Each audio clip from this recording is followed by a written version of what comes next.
Okay, so now we're going to look at the entrance of Stella, how she contrasts with Blanche, their relationship, her initial response to Blanche, her response to the loss of Belle Reve, and removing herself from the scene, and then the entrance of Stanley. Stella comes quickly around the corner of the building and runs to the door of the downstairs flat. Blanche. For a moment, they stare at each other. Then Blanche springs up and runs to her with a wild cry. Stella, oh Stella, Stella, Stella for star. So Stella, the name Italian for star. It doesn't really seem to make much sense necessarily, but it's a kind of intimate way, I guess, of calling out to your sister. That particular phrase is... She begins to speak with feverish vivacity, as if she feared for either of them to stop and think. They catch each other in a spasmodic embrace. The language here is not positive. It's manic. It's anxious. And it's interesting for me that Williams instructs the actor and the director to play the scene like this. Because I think if you just read it, you get a sense that she can't stop talking. And she's really nervous. Now then, let me look at you. Don't you look at me, Stella. No, no, no, not till later. Not till I've bathed and rested. And turn that overlight off. Turn that off. I won't be looked at in this merciless glare. Here we get that light, her awareness of her faded beauty, her need to bathe and clean. All these motifs Williams sets up right away, right from the start. So her need for bathing, to be in the dark, the glare, the merciless glare, the light that just exposes her. Stella laughs and complies. She thinks it's funny. Come back now. Oh, my baby Stella, Stella for star. I thought you would never come back to this horrible place. I mean, this line really confuses me. Never come back to this horrible place. I don't understand. Had she left? Has Blanche seen this before? But of course, it's the judgment. The judgment. And anyone who's in a family or has a sibling or anyone who has parents talking to them knows this judgmentalness in families. What am I saying? I didn't mean to say that. I meant to be nice about it and say, oh, what a convenient location and such. Ha ha ha ha. Precious lamb, you haven't said a word to me. So she's aware of her cutting comment. And then she says, oh, look, and that's a laugh for sure. You haven't even said a word. Well, you haven't given me a chance to. You're not allowing me to speak. And for sure there's something in their relationship like this. That Blanche is the active one on stage and Stella the one who watches.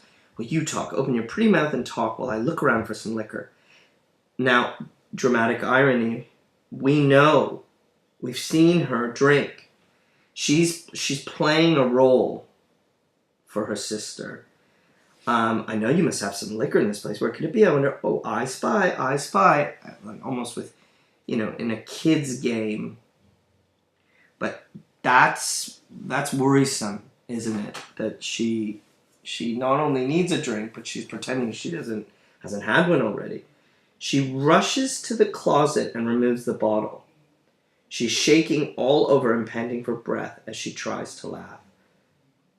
The bottle nearly slips from her grasp. Williams is really emphasizing to the director and the actor playing Blanche of how unstable Blanche is, how out of control. Stella notices, Blanche, you sit down, let me pour the drinks. And she talks about a mixer, Coke. No Coke. Not with my nerves tonight. Coke has sugar and caffeine and is a brand that shows up in literature all the time. And she forgets Stanley's name. What's his name? Oh, Stanley. Oh, I got some soda. They're bowling tomorrow. Oh. just water, baby, to chase it. So if you don't drink, maybe you may not be understanding this. But what she's saying is she doesn't want to mix her alcohol. Like, so Coke is so sweet and sugary, it masks whatever alcohol is in it. But if you have water to chase, meaning you drink the alcohol and water afterwards just to cleanse the palate, that's a pretty serious way of drinking. And she knows this because she's worried. Now, don't get worried. Your sister hasn't turned into a drunkard. But that's precisely what she's turned into. She is drinking a lot. She is dependent on alcohol. She definitely, over the course of this play, shows that she is, if not a drunk, highly reliant on it. I'm just shaken up, hot, tired, dirty. These are things that she'll bring up constantly.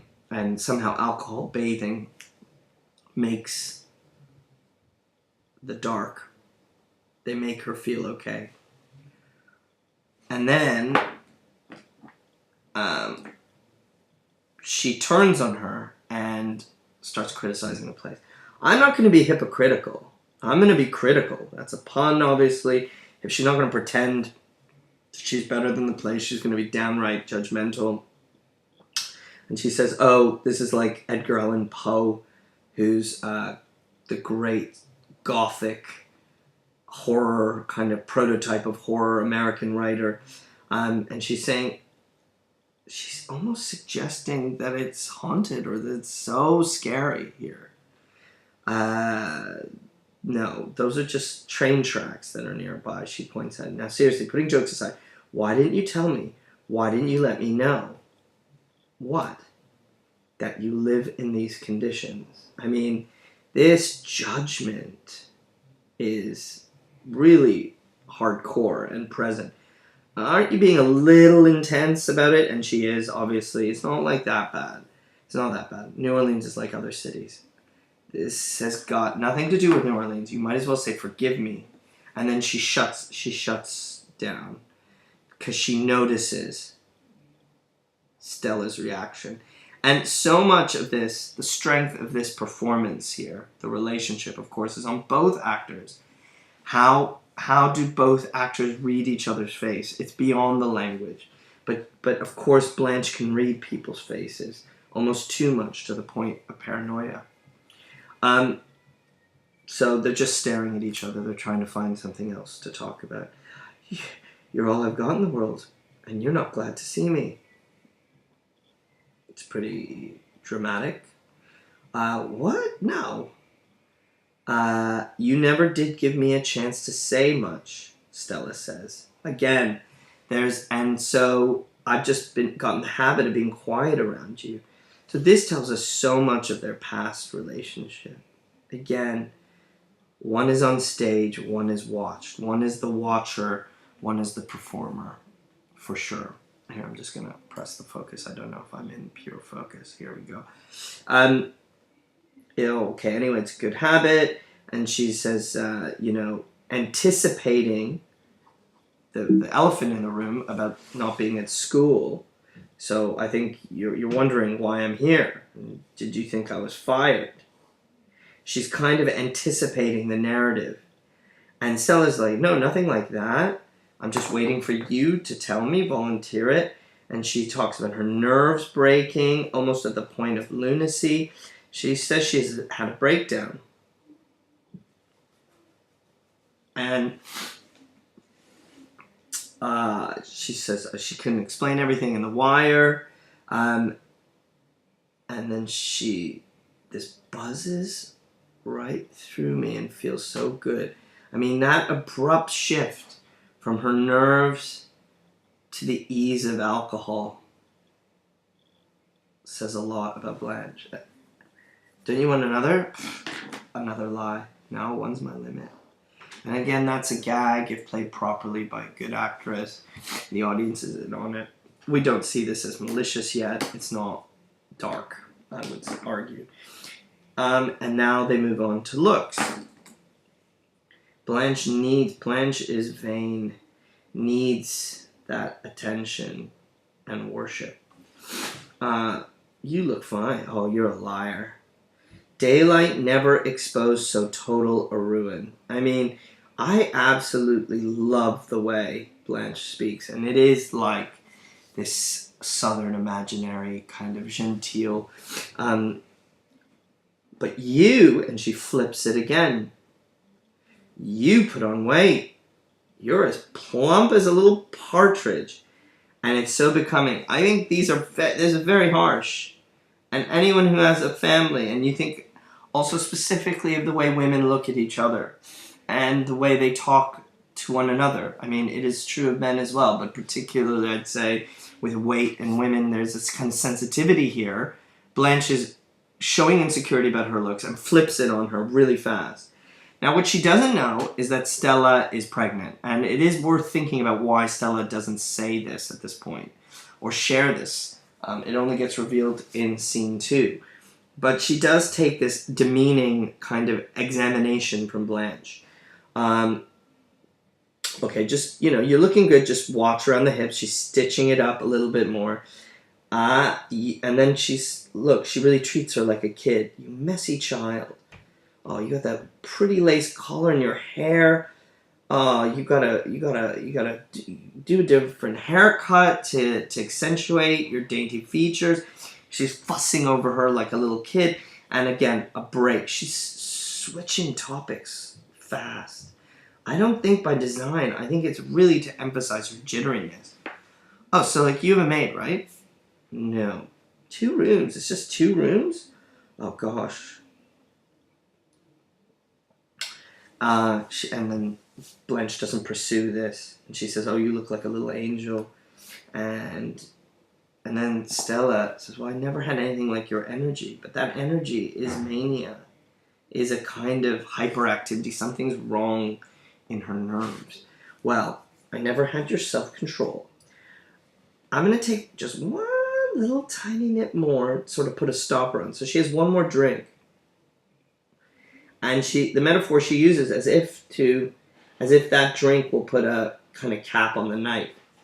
But she says, put it away so I won't be tempted. I mean, it's really dangerous, her relationship to alcohol. Now that she's spent time looking at Stella's figure, she said, "I want you to look at me, my figure. I haven't gained an ounce in 10 years. I weigh exactly what I weighed." And then she slips into this. "Dad died and you left us. Father passed. And we don't know why, but Stella left." And this is going to inspire the next kind of wave of the conversation. But it looks to me that it was 10 years ago. Blanche has been there for 10 years, and Stella's been gone for the same amount of time. And she's a little wearily, tired at this game, at the games, at the insinuations. And she knows that vanity is her weakness. And that's another thing that saves Blanche. Like a true performer, she's aware of herself. She's aware of the performance she's putting on. I mean, I guess in analyzing the character of Blanche, it's worth considering when is she in control of her performance and when is she not.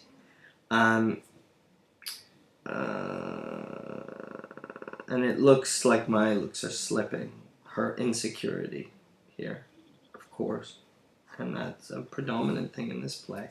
She is, as Williams is pointedly says in the stage directions, 5 years older than Stella.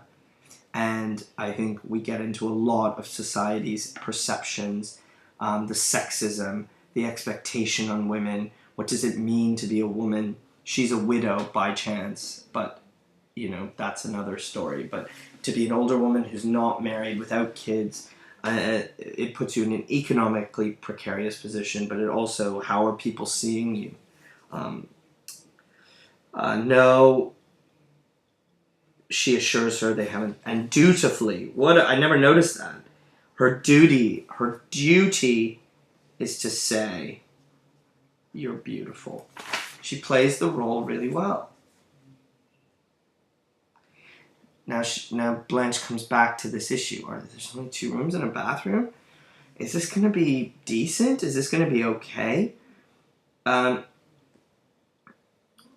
it's that there's no door between the rooms. Will it be decent? There it is.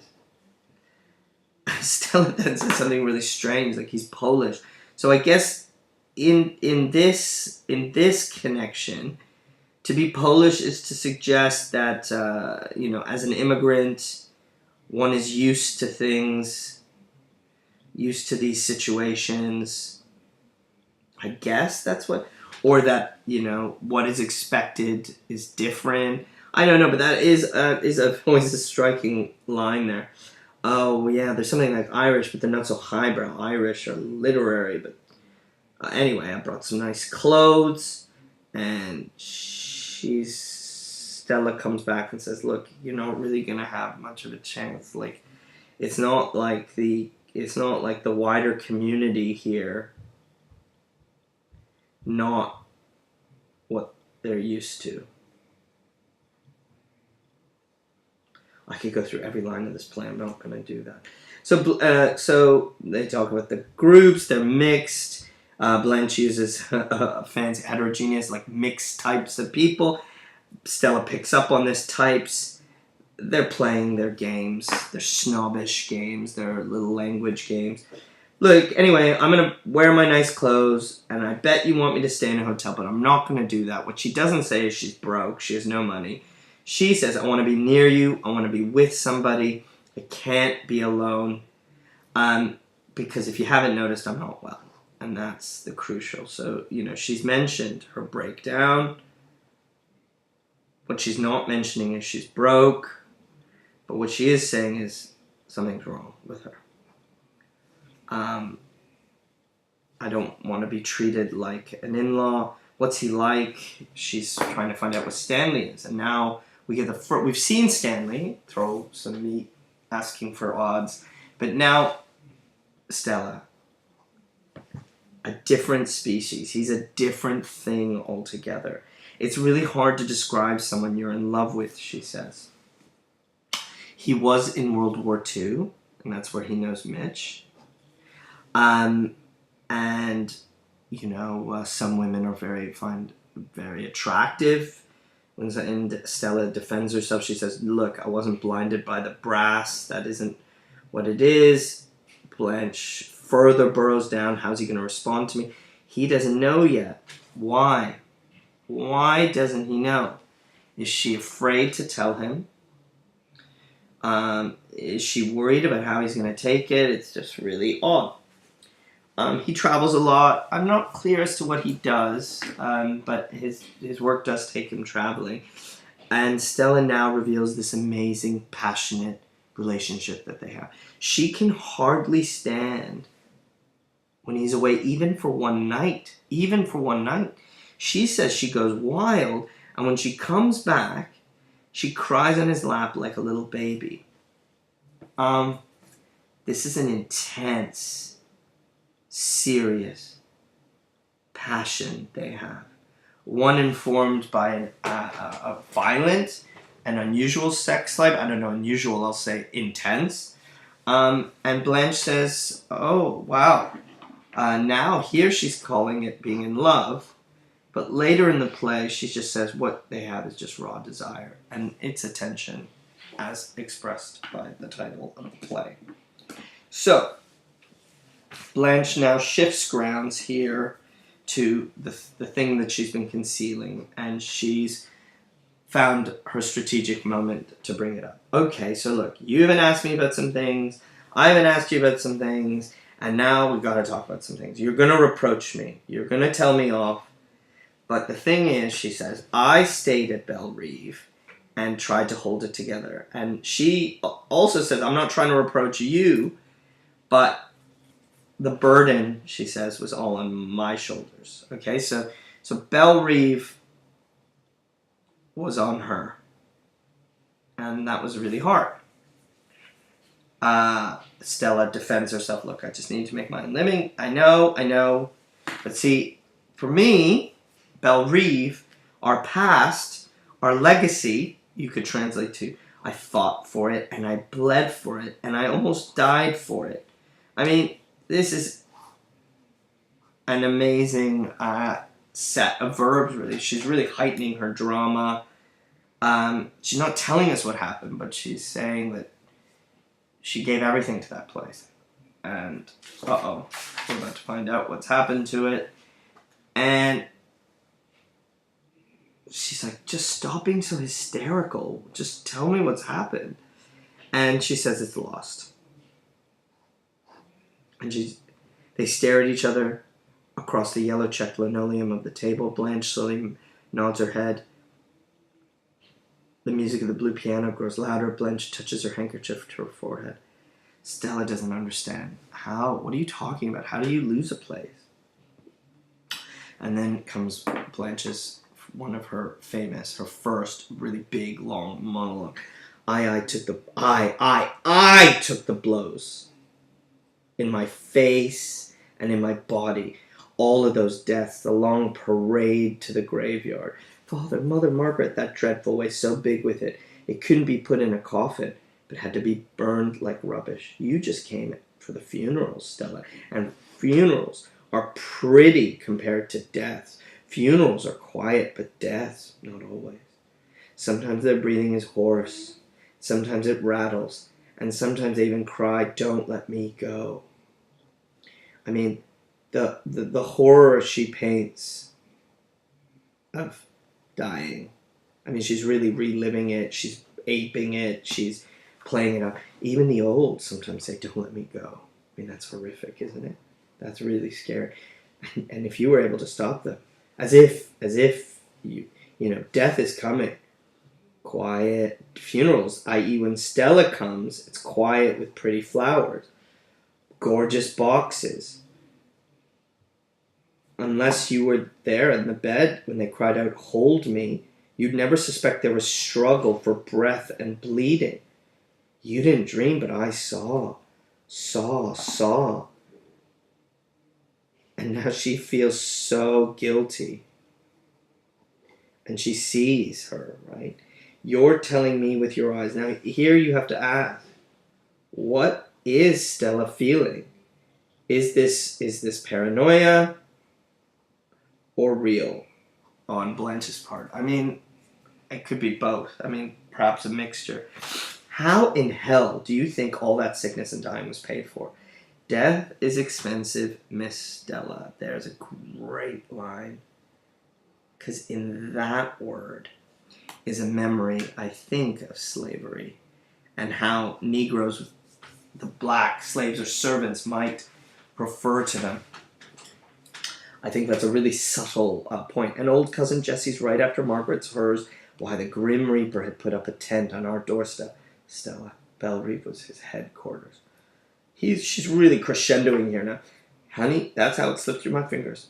Which of them left us a fortune? Which of them left a cent of insurance even? Only Jessie. 100 to pay for her coffin. That was all Stella. And with my pitiful salary at school, yes, accuse me. She's so guilty. Sit there and stare at me thinking I let the place go. I let the place go. Where were you? In bed with your Polak. She always flips it. And then here again, the seedy, sexual, racial kind of flip is interesting. Look, just stop. You're crying. And I think this is probably the sharpest thing Stella says to her. Does it actually surprise you? Does it surprise you that I'm crying with the loss of my home, of our home, of where we grew up? Blanche gives very little explanation or justification.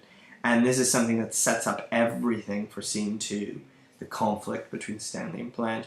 But so much you've seen of the relationship of Blanche's anxiety, her uneasiness, her hysteria, Stella as a kind of viewer, a calm force, but still very wily. Like Stella is, over the years of reading the play, I think Stella is a really complex character. She doesn't have to say a lot to be very present in the scene. So in the next video, I'm just going to show the first introduction of Stanley.